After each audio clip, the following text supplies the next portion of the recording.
Vevor grid kitchen cart. Got it right here. Except I'm not going to use it in the kitchen.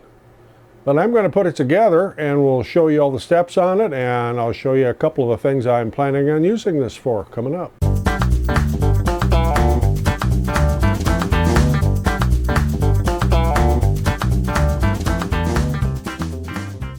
I'm Roger, welcome to the shop, and as I mentioned, I have this Vevor cart right here. It is a grid style cart, which you will see what I mean when I get it opened up. And it's supposed to be a kitchen cart, except I'm not going to use it in the kitchen. I've got other plans for it.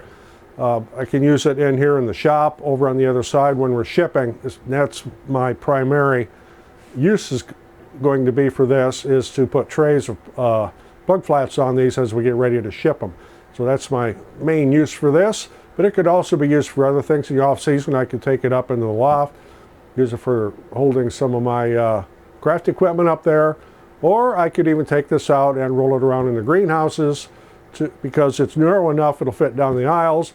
I could load it up with product and wheel it out and wheel it back up here, provided the casters are big enough, and if they aren't, I know how to make them bigger. So I'll get this thing in a box, we'll get it put together. This is bright. And everything is tied together. So everything comes out as one big unit, like so. Like I said, this is not 72 pounds. I don't know why that box says that. Now get rid of that.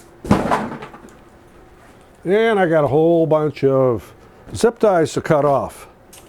I just broke that one. Yeah, I'll get a tool. Thinking about cutting these zip ties with a pair of scissors thick again, because these are really stout. I'm actually using diagonal wire cutting pliers here.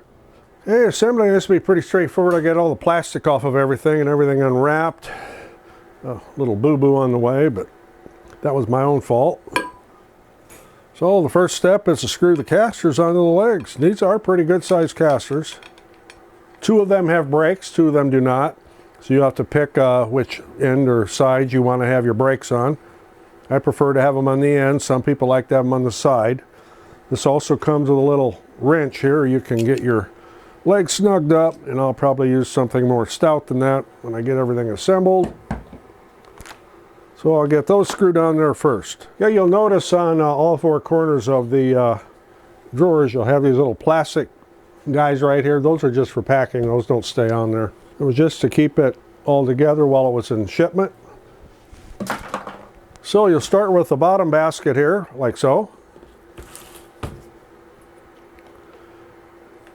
And you'll need to set legs through it.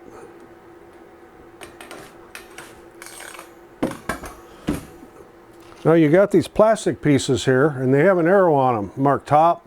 Those will have to go up. So you'll wrap that around the pole at the level you want it to be at.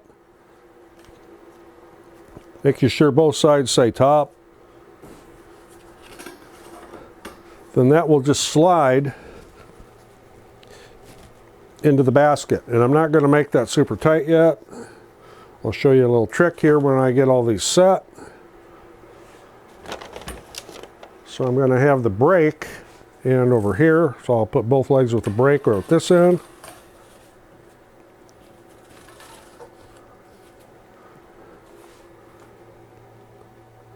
And I cannot have that down at the very bottom, so I'm going to have to take my little plastic guys, take them up a level. There's little indentations on the poles that these snap into. Now you can't use the very bottom ring because the bottom of the basket will actually hit the caster. You have to go up one. Again, these have to go in from the bottom. These are tapered, so they're wider at the bottom than at the top. That enables it to lock in when you get it in place. Now I'll get this set up.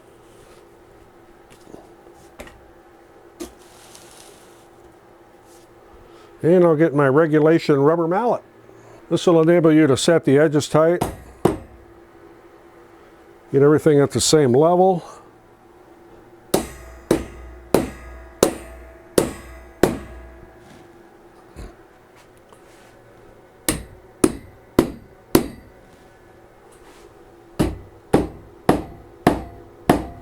Now it'll be a matter of deciding where you want to have the next shelf. I've elected to put the next shelf right about here, and you can count the little lines so you can get them all four in the same place. Matter of taking your shelf then, making sure that the tapered side is down, and it'll actually got Vevor written on the corner. You make sure that's right side up. Slip this over the top, get them all started.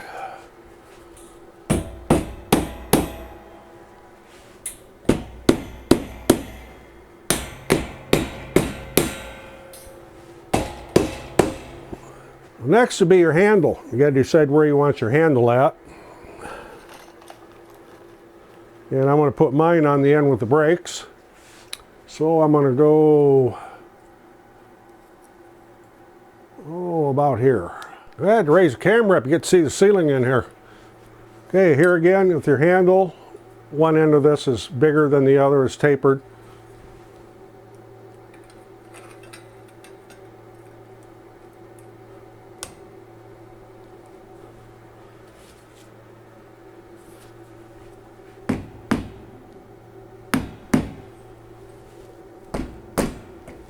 Put a little screwdriver on the side there and give me a way to tap that down tight.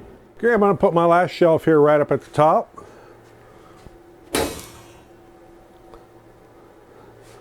Again, make sure you have it the right direction.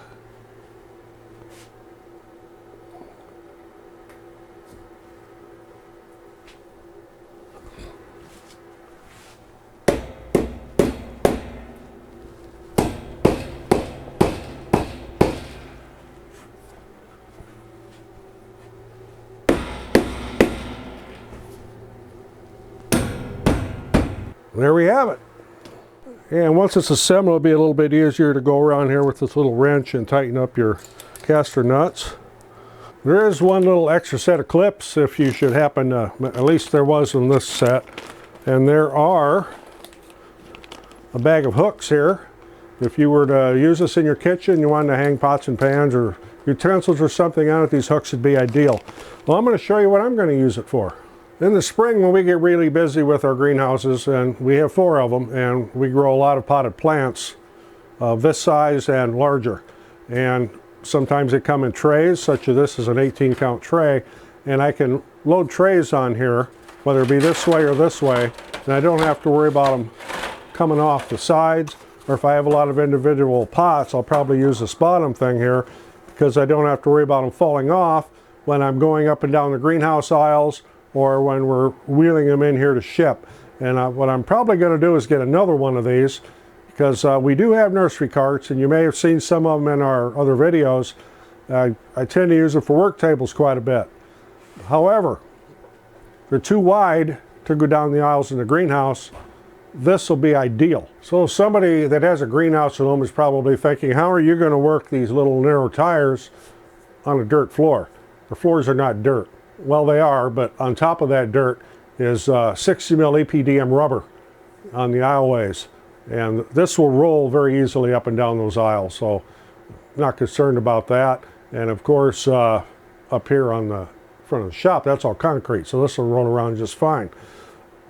So if there's a really alternate use for a cart like this, obviously you could use this in your kitchen. It'd be great for, you know, pots and pans, or maybe pantry overflow, or something to put appliances on. I know in our kitchen, you got the air fryer, and you got the deep fryer, and you got the rice cooker, and you got the bread maker, and iced tea maker, and the toaster, and all the other little small appliances. You never really have a place to keep them all. So it'd be ideal to have them all on a cart like that, almost be like a baker's cart. I'll put a link in the description on where to get this. I got this on Amazon. And as I said, I'm probably going to get another one, because when we get busy, it's not unusual for us to do 200 orders a day in the height of spring. And this is going to make it a whole lot easier than having to walk up and down the aisles carrying stuff, because you don't have a cart that'll fit down the aisle. So these would be perfect for that. If you got anything out of this, appreciate getting a thumbs up. Always helps the channel.